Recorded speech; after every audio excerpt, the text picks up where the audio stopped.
नमस्कार, मी वैभवी प्रताप गायकवाड। आज सातारा येथील कमांडो अकॅडमी मध्ये मी इथे आली आहे। दया सरांसोबत माझी भेट झाली। मला आल्यापासून माझं ड्रीम होतं एक कीर्तनकार व्हायचं, पण आल्यापासून एक आर्मी वाल्यांचं काय असतं ते मनात एक वेगळंच फिलिंग यायला लागले।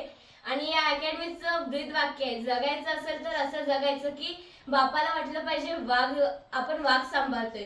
त्याच्यापेक्षा मला असं वाटतंय की असं वाक्य असेल की आपण जगायचं असेल तर असं जगायचं की बापालाच काय देशाला वाटायला पाहिजे की आपण वाघ सांभाळते। अशी चांगली तयारी सर करून घेतायत। त्याचं माझी बहीण आज इथं या अकॅडमीत ऍडमिशन घेणार आहे। मला खूप आनंद वाटतोय की अशा चांगल्या अकॅडमीत माझी बहीण ऍडमिशन घेणार आणि मी सरांची खूप मोठी फॅन झाली आज। आणि इथून पुढं सर माझ्या बहिणीला चांगलं ट्रेन करतीलच आणि त्यांना त्यांच्या पुढच्या वाटचालीसाठी खूप शुभेच्छा माझ्याकडून। धन्यवाद।